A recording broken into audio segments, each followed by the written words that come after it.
Hello, everyone, and welcome to Scrambled. Today, we're joined by Dr. Jessica Fridrich, the creator of what the cubing world knows as the Fridrich Method, or more formally, CFOP. If you're a speedcuber, chances are that your muscle memory is her intellectual property, or basically. Beyond cubing, Dr. Fridrich is a professor of computer science at Binghamton University, where her research focuses on digital image forensics, steganography, and advanced image processing.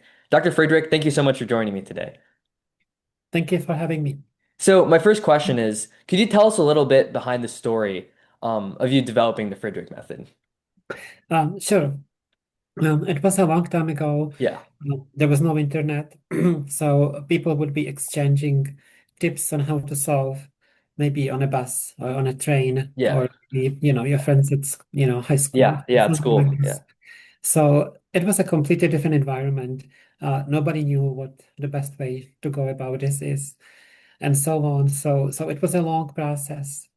I began basically in the summer of 1980, 1981. Oh wow. I think that might be the year my dad was born, actually. Yes, Yeah. well, Wow. geez, I'm old. And I switched through several different approaches. Basically, it's been the process took almost 2 years, basically, Wow.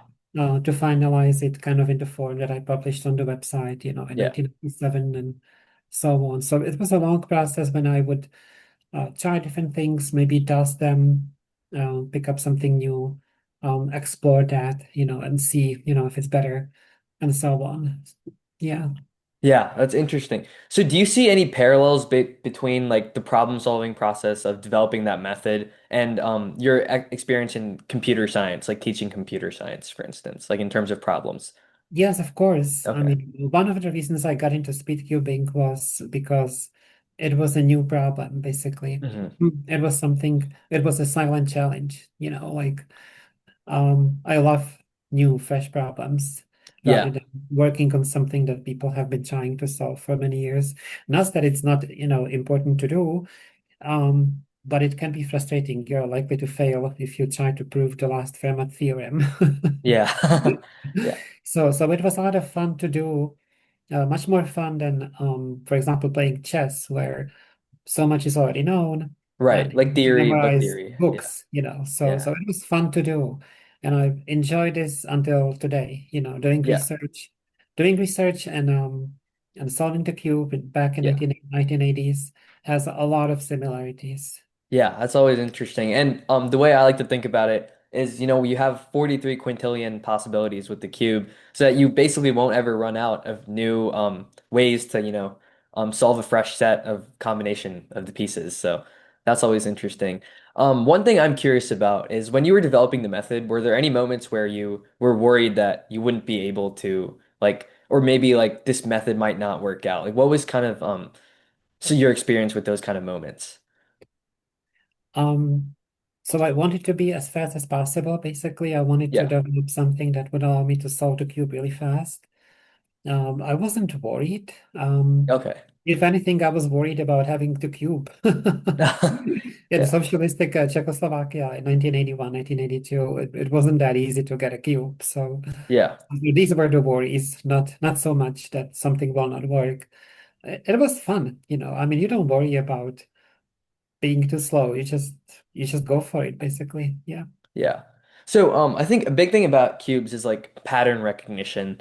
So how does that kind of relate, coming back to this question of the parallels between Rubik's cubes and computer science, how do you see like pattern recognition being an important thing in like computer science in the future of like that the applications there? So pattern recognition is a really wide topic. So it Yeah. can mean so many different things, especially today. So of course it's super important. Um, I mean, the the AI started with pattern recognition, right? Machine Yeah. learning Yeah. started with pattern recognition, learning how teaching a machine how to recognize handwritten digits for Yeah. well, for zip codes and so on. That was way back many, many years ago again.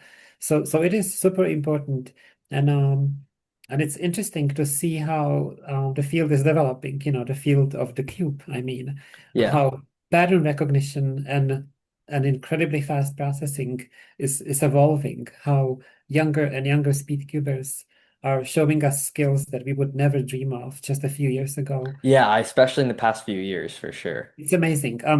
Yeah. I'm more amazed by the young speedcubers than the AI. That's interesting. Yeah. I think one thing interesting about cubing is how algorithms are developed. So back then there wasn't like as you said there wasn't internet. So how were you able to kind of like come up with ways to like al almost in a way like come up with algorithms, I guess without like the assistance of yeah. Well, a lot of it is trial and error, Yeah. and some of it is logic. So some of these are so-called commutators that you can Yeah. develop logically, basically by logical reasoning. But a lot of the algorithms for like the first, for the last layer were developed basically using trial and error. You Wow. would basically remove a corner piece from the first two layers, and do something and put it back in a different way, and then you would like kind of look what happened in the last layer. And then you looked at the inverse of that because you could have two birds with one stone this way, Yeah. and you just keep on doing things. So this is how it was done. No computers. You Yeah. had to kind of brute force it using intuition. So this is how it was done. Yeah. It's always very interesting to see the human mind and its capabilities when put it through trial and error logic, like you said, like combining those, that perseverance with like the critical thinking analysis. So I'm also curious, like, so there's also other methods to solve the cube, like Roux and ZZ. What are your thoughts on kind of how maybe those have parallels with your technique? Yeah. Um, so the ZZ is kind of an advanced CFOP, you can say, right? Yeah, with the edge You orientation. try to merge the last two as stages into one, basically. It's a natural progression given, think about how much, for example, chess players today have to memorize. So it's only natural that people will go that way. Yeah. And they will be mostly using just one algorithm for the last layer. It's definitely within the human capabilities. Yeah. Yeah. And what you mentioned about pattern recognition will become even more important, Hmm. but I'm pretty sure that's actually, I see this as an easier problem than inspecting the cube for 10 seconds and figuring out the first two layers. To me, that is unbelievable. That is Yeah. harder than solving the last layer in one shot. Yeah, Yeah, it's amazing how far like cubers are inspecting these days, especially the world class. Like, I think we're almost reaching the stage where one look solves are happening in competition to an extent. So it's actually crazy. that is crazy. Yeah. So I guess my final question for you is where do you hope to see the speed cubing world go in the next couple of years? Like in what direction? Like what kind of developments do you see happening? So if you extrapolate what's happening, Yeah. then we just talked about the systems, like Yeah. increasing memorization so that you can do like one shot, one Yeah. one move and solve that. Yeah. And so we are also seeing younger and younger cubers, which is kind of surprising. Yeah. You hit teens and you're almost old. Yeah, yeah. I know I feel old in the cubing world and I'm only 17.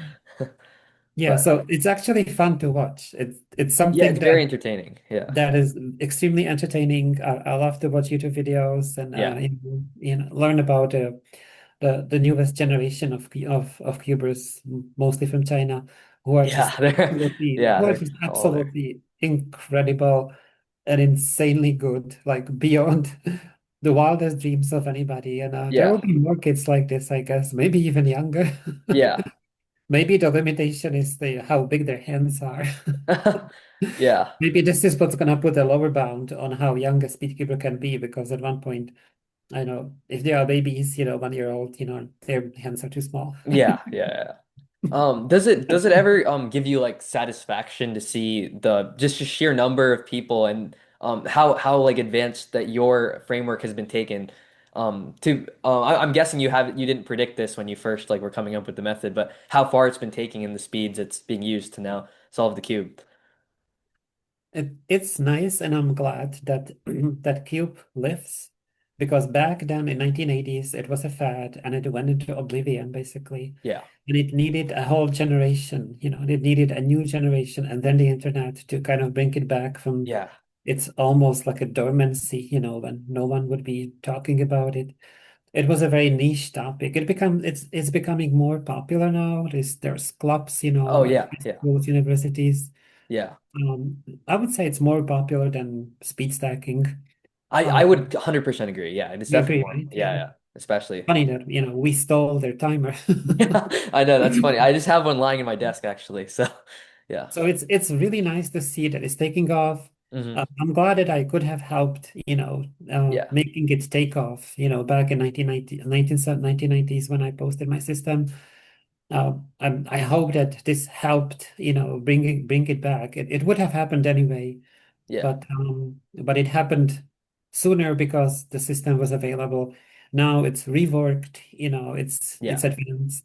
The cubes are completely different, Oh yeah. Every just year the the cubes tech, get massive improvements, just the especially with tech the is maglev technology. incredible. Yeah. Yeah, so it's interesting. I still follow, like what's happening in the community. I don't really compete. Right. I Yeah. should make the effort. I should come to one of those world championships just to meet the celebrities. Yeah. Yeah. Yeah. So yeah, on that note, thank you so much for joining me today, Dr. Fridrich. And I'd like to thank you actually beyond just joining me for the interview, but thank you for helping develop this method that now, I mean, I think it's probably in the hundreds of thousands of speedcubers that use some variant of your method. So that's just truly amazing. And I feel so honored to be able to speak to you today. So yeah. Thank you. Thank you so much for the interview. Yeah. I was glad to participate. Yeah.